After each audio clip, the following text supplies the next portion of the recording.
Hello my YouTube family, this is doctor Fatima Siddiqui. तो मैं assistant professor medical college, और ये जो वीडियो मैं बनाई हूँ वो बहुत इंपॉर्टेंट टॉपिक पे बनाई हूँ, जो कि बहुत ज़्यादा कॉमन क्वेश्चन पूछा जाता है कि हार्ट के पेशेंट के लिए कौन सा ऑयल बेटर है, कौन से ऑयल में खाना बनाएं, कौन सा ऑयल अच्छा है, कौन सा ऑयल खराब है।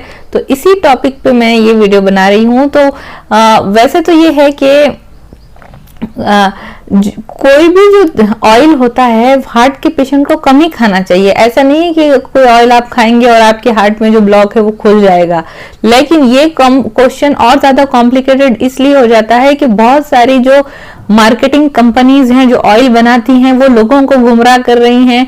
वो एडवर्टाइज में ये बताती हैं कि ये ऑयल हार्ट को जितना भी आप खाएंगे उतना फायदेमंद है, इतना भी आप खाएंगे इससे आपके ब्लॉकेज खुल जाएंगे, इसमें हमने ये मिला दिया है, इसमें ये मिला दिया है। तो हमने इसको ओमेगा 3 फैटी एसिड से फोर्टिफाइड कर दिया है। फोर्टिफाइड करना यानी कोई अच्छा न्यूट्रिएंट किसी खाने में मिला दिया जाए, खाने की चीज में, तो उसको फोर्टिफिकेशन कहते हैं। तो ये तेल की कंपनियां ये कहती हैं कि हमने इसमें ओमेगा 3 फैटी एसिड मिला दिए हैं, अब ये बिल्कुल अच्छा हो गया है। ये ऐसा बिल्कुल भी नहीं है। ओमेगा 3 फैटी एसिड्स जो है आप उसको अलग से खा सकते हैं, तेल में मिला के खाने की जरूरत नहीं है।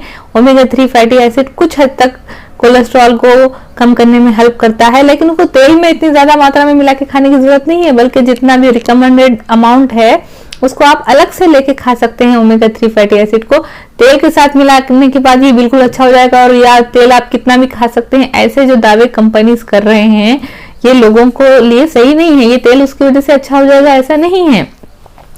और एक चीज ये देखी गई है कि ऐसा तेल आपको इस्तेमाल करना है जिसका कि स्मोकिंग पॉइंट ज्यादा हो, यानी जो ज्यादा देर तक जलने के बाद ही ज्यादा टेम्परेचर पर उबले, और क्योंकि अगर वो जल्दी जल गया तो उसके सारे न्यूट्रिएंट्स खत्म हो जाएंगे, वो खाने के काबिल नहीं रहेगा। तो इसलिए कुछ ऑयल्स जैसे कि जो बेस्ट ऑयल माना जाता है खाने के लिए हार्ट के पेशेंट्स के लिए वो है जैतून का तेल, यानी एक्स्ट्रा वर्जिन ऑलिव ऑयल। तो एक्स्ट्रा वर्जिन ऑलिव ऑयल वैसे तो इंडिया में लोग उसके टेस्ट पसंद नहीं करते ज्यादा। ये इसको जो है खाने में सिर्फ ड्रेसिंग के तौर पर इस्तेमाल करते हैं या सलाद में मिलाकर इस्तेमाल करते हैं। वेस्टर्न कंट्रीज में भी इसका इस्तेमाल ज्यादा होता है और इंडिया में इसको ज्यादातर सलाद में मिलाकर खाया जा रहा है या ड्रेसिंग में मिलाकर खाया जाता है। तो बेस्ट ऑयल यही माना जाता है हार्ट के पेशेंट के लिए, जो एक्स्ट्रा वर्जिन ऑलिव ऑयल है। उसके बाद आप जो है इसकी एवोकाडो जो आता है इसका ऑयल भी आता है। तो ये ऑयल भी इसका टेस्ट भी अच्छा होता है और इसका स्मोकिंग पॉइंट भी काफी ज्यादा होता है, तो इसमें आप खाना बनाकर खा सकते हैं। तो एवोकाडो का ऑयल भी बहुत अच्छा होता है और हार्ट के पेशेंट के लिए। और उसके अलावा सरसों का तेल जो है इस्तेमाल करते हैं लोग इंडिया में काफी, ये मसाज के लिए भी इस्तेमाल करते हैं, इसकी स्किन की में ग्लो लाने के लिए, इसकी मालिश के लिए भी इस्तेमाल करते हैं, बालों की हेल्थ के लिए भी सरसों के तेल का इस्तेमाल किया जाता है। तो सरसों का तेल भी आप एक हद तक इस्तेमाल कर सकते हैं, ये भी हार्ट के पेशेंट के लिए ठीक ही है। इसके अलावा जो तेल होता है जैसे कि कोकोनट का ऑयल, ये बिल्कुल अच्छा नहीं है। तो जैसे कि साउथ इंडिया में बहुत सारे लोग जो होते हैं कोकोनट के ऑयल में, यानी खोपरे का, नारियल के तेल में खाना बनाते हैं, लेकिन ये साइंटिफिक स्टडीज से पता चला है, रिसर्च से पता चला है कि ये बिल्कुल भी ठीक नहीं होता हार्ट के पेशेंट के लिए। तो नारियल का तेल इस्तेमाल ना करें अगर आप हार्ट के पेशेंट हैं और आपका कोलेस्ट्रॉल भी बढ़ा हुआ है तो। और उसके अलावा मूंगफली का तेल इस्तेमाल किया जा सकता है, ये भी ठीक है। और इसमें जो है इसके अलावा जो है घी और बटर का इस्तेमाल बिल्कुल भी नहीं करना है। जो बटर का इस्तेमाल करते हैं लोग, चाहे उसको आप ब्रेड पे लगा के खाते हैं या किसी बटर चिकन वगैरह जैसी चीजें बना के खाते हैं, ये किसी भी तरह से अगर आप बटर, माइग्रेन वगैरह का इस्तेमाल करते हैं, डालडा का इस्तेमाल करते हैं, वो बिल्कुल बंद कर दें। घी का इस्तेमाल बंद कर दें और घी सिर्फ और सिर्फ थोड़ी सी, 1 चाय का चमचा थोड़ी सी मात्रा में आप रोटी पे लगाकर खा सकते हैं, लेकिन इससे बढ़कर नहीं। और बटर का इस्तेमाल तो बिल्कुल भी नहीं करना चाहिए, क्योंकि इन दोनों में सैचुरेटेड फैट्स होते हैं जो जाके कोलेस्ट्रॉल को बढ़ाते हैं। ये अच्छी तरह से साबित हो चुका है रिसर्च स्टडीज से कि घी और बटर तो बिल्कुल भी इस्तेमाल नहीं करना चाहिए हार्ट के पेशेंट को, कोलेस्ट्रॉल जिनका बढ़ा हुआ है उनको भी और जिनको बीपी वगैरह भी। उसके अलावा जो आप बहुत सारे ऑयल्स मार्केट में जो वेजिटेबल्स ऑयल मिलते हैं उसका इस्तेमाल भी आपको बिल्कुल नहीं करना है। और जो एडवर्टाइजिंग कंपनीज तेल की जो बनाकर मार्केटिंग करती हैं, एडवर्टाइज करती हैं, उन चीज़ों में ना आए, बल्कि कोई भी पाम ऑयल जो इस बहुत ज़्यादा आजकल बिकता है, तो पाम ऑयल भी हार्ट के लिए ठीक नहीं होता, और पाम ऑयल दूसरे ऑयल्स में भी मिलाकर बेचा जाता है तो वो भी ठीक नहीं है। पाम ऑयल बिल्कुल भी हार्ट के पेशेंट को नहीं खाना चाहिए। और रिफाइंड ऑयल्स जो है, ये जो रिफाइन करके बनाते हैं ऑयल्स को, तो इसमें बहुत सारे केमिकल्स मिला देते हैं, बहुत ज़्यादा टेम्परेचर पे इसको तैयार किया जाता है।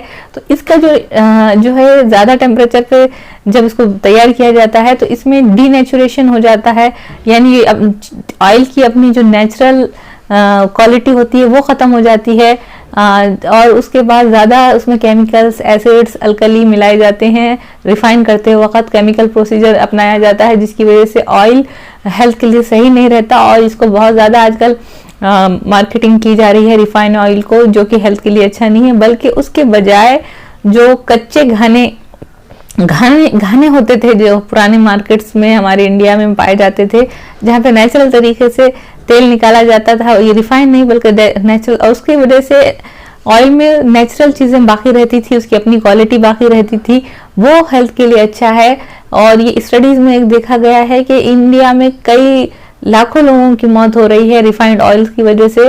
तो ये वीडियो बहुत इंपॉर्टेंट है, ज़्यादा से ज़्यादा लोगों में इसको पहुंचाइए और घाने के तेल को इस्तेमाल करिए। ये पैक्ड ऑयल जो आता है डब्बों में, बॉटल्स में, पैकेट्स में, उसको अवॉइड करिए, उसको मत लीजिए। बल्कि पुराने घाने जहाँ पे तेल निकलता था, हर डिस्ट्रिक्ट में इंडिया की आज भी कुछ बाकी हैं, वहीं से तेल लीजिए, जो नेचुरल तरीके से तेल निकालते हैं। रिफाइंड ऑयल ना लीजिए।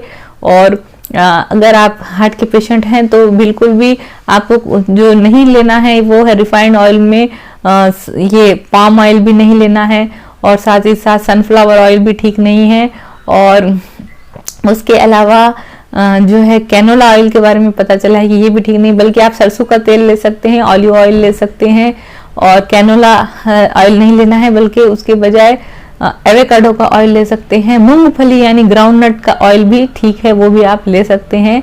और घानों का तेल इस्तेमाल करें, जहाँ से नेचुरल तरीके से ऑयल निकाला जाता था। रिफाइंड ऑयल इस तरह से बना। और एक चीज़ बहुत इंपॉर्टेंट है कि अगर आप कोई भी अच्छा ऑयल भी इस्तेमाल कर रहे हैं, लेकिन आपने एक बार उसमें कढ़ाई में उसको डाला, पकोड़े बनाए, फिर रख दिए, वही तेल को बार बार आप गर्म करें और बार बार इस्तेमाल करते रहें, तो वो तेल भी जहरीला हो जाता है। उसमें भी ऐसे कुछ केमिकल्स पैदा हो जाते हैं जो जाके आके आपकी बॉडी में जाके कोलेस्ट्रॉल को बढ़ा सकते हैं, फैट को बढ़ा सकते हैं, आपकी बॉडी में इन्फ्लेमेशन पैदा कर सकते हैं, आपकी बॉडी को अंदर से खराब कर सकते हैं, इंजरी पैदा कर सकते हैं। तो एक ही बार इस्तेमाल करें तेल, वो बार बार, जैसे कि आपने देखे होंगे, जैसे जहाँ पे होटल्स वगैरह में कढ़ाई रखी हुई है, वही तेल को बार बार गर्म किया जा रहा है। आज उसमें पकोड़े तले, फिर दूसरे दिन भी तले, फिर तीसरे दिन भी, फिर चौथे दिन भी। तो ऐसा बार बार जब एक ऑयल को गर्म किया जाता है तो उसमें कुछ ऐसे केमिकल्स पैदा हो जाते हैं जो कि हेल्थ के लिए अच्छे नहीं होते, और जो जाके हमारी बॉडी में बीमारी पैदा करते हैं। तो एक ही बार को गर्म करके कुछ तलकर खा रहे हैं तो उतना डेंजर नहीं है, लेकिन बार बार वही ऑयल को इस्तेमाल करने के बाद वो ऑयल बहुत ज़्यादा हेल्थ के लिए ख़राब हो जाता है।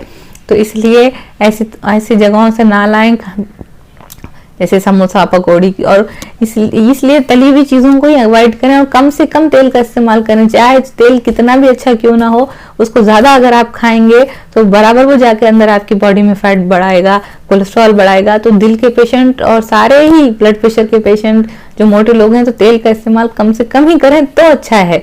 ये नहीं कि आप ये तेल खा लेंगे तो आपकी अंदर आर्टरी खुल जाएगी, ब्लॉकेज खत्म हो जाएगा। ये दावे अगर कोई कंपनी कर रही है, कोई तेल बेचने वाली कंपनी करे, तो ये सही नहीं है। तो ये वीडियो बनाने का मेरा यही मकसद था कि लोगों को तक सही जानकारी पहुंचे और वो नेचुरल चीज़ों को अपनाएं, रिफाइंड ऑयल को ना अपनाएं। और कौन सा तेल सही था, कौन सा तेल गलत था, कौन सा तेल अच्छा है दिल के पेशेंट के लिए, उस बारे में मैं ये बताना चाह रही थी। तो इस वीडियो को मेरे चैनल को सब्सक्राइब करें, इस वीडियो को शेयर करें, लाइक करें और नीचे वीडियो के कमेंट भी करें। थैंक्स।